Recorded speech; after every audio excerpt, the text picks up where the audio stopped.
For the longest time, Africa has been referred as a dark continent. And maybe these people are not wrong because Africa was so left behind. There was many things that were not close to what the first world country used to think it's the right and the best thing and the best way to go. But now things are changing. Welcome back to my channel.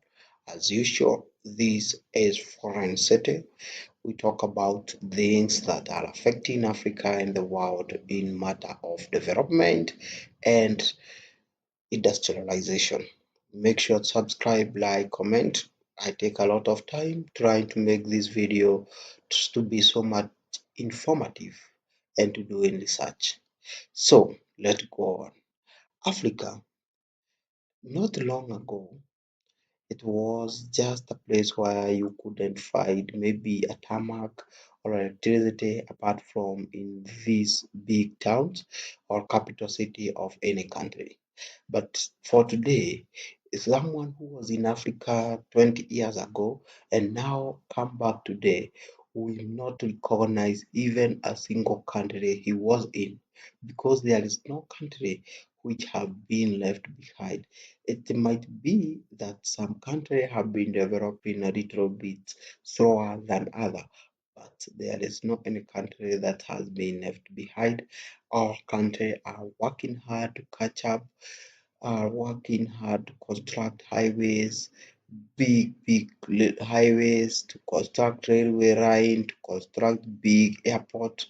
It's not a wonder to find an airport these days in Africa which is even better than some of airport in Europe and US.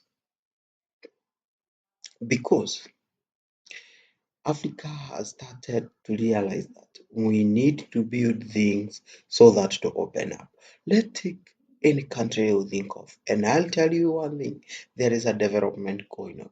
Who could think that in just some few years, someone who was in maybe let's say Tanzania 10 years ago couldn't believe that there'll come a time Tanzania will ever have a railway line which is actually electrified.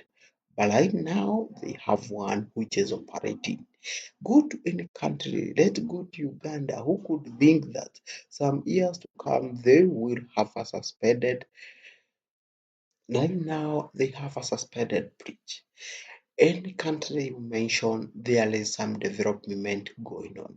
And the best thing is, in Africa, we still have the youngest generation ever.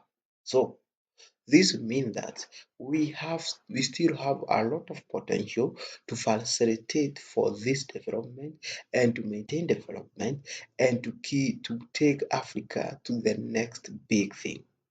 Majority might not agree and maybe there will be interference from West country, but I can tell you this, if Africa think and if Africa work hard and continue with the trade it have, by the year 2000, 2000 and maybe 50 or 2075, Africa will be the next big thing.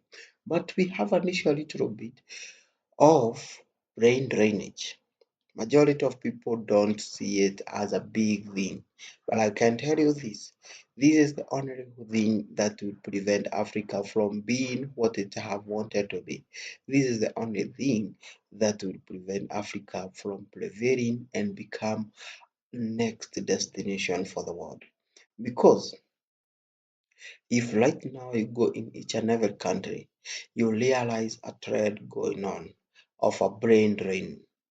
Brain drain is where these educated people, these be more educated people, are moving from your country to another country because they are being offered a better opportunity, better lifestyle, better money, and a bit of better future in their life and security of their job. Right now, there is a lot of people suffering in Nigeria. Why? Government have constructed hospital to try to take people out of the old age stage where they used to die about from malaria and other diseases. Just any disease could kill people in Africa.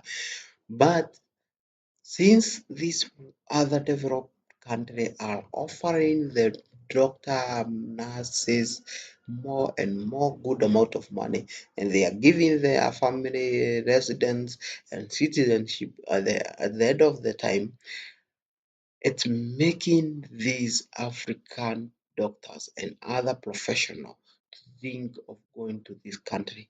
And by going there, you find that you work in, maybe let's take that Nigeria, you get employed by government, work for maybe 4 or 5 years, you gather your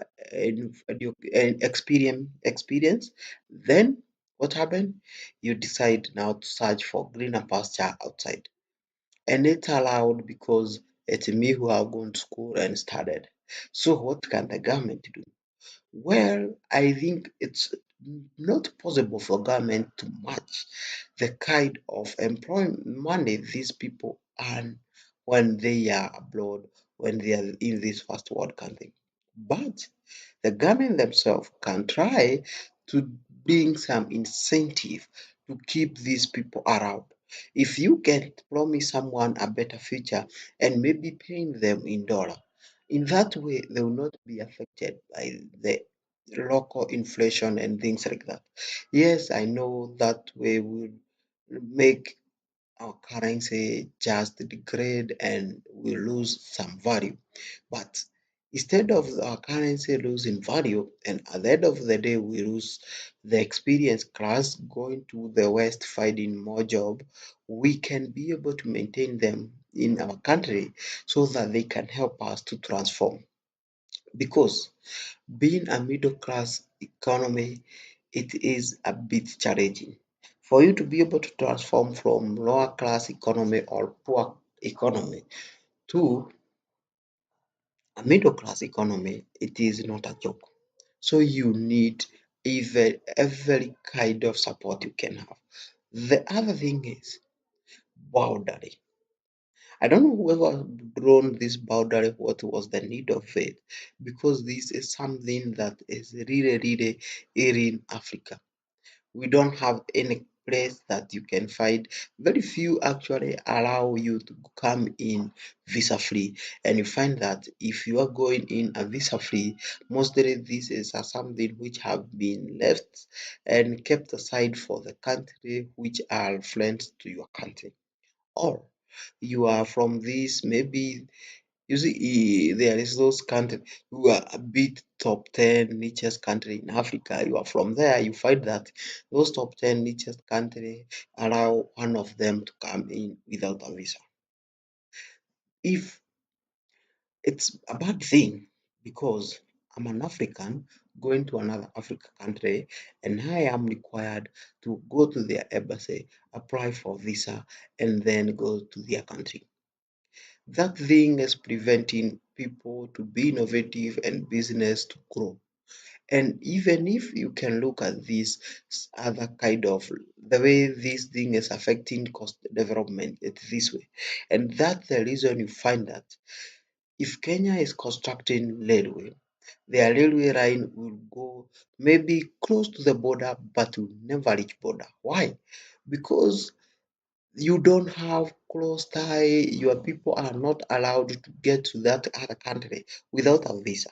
And if they are not allowed, why are we constructing railway line to go to that country which will not be able to have people that will be traveling every single day? Because if they are not traveling every single day, they will not be able to sustain this program.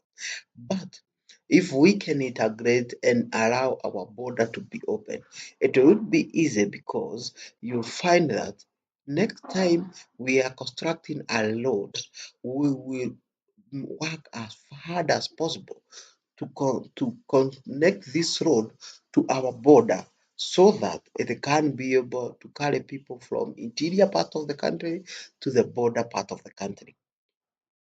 And we will be including a plan to our plan in mind. And our plan, will be including other countries because we want to connect them, and it will be easy for us to transport our goods.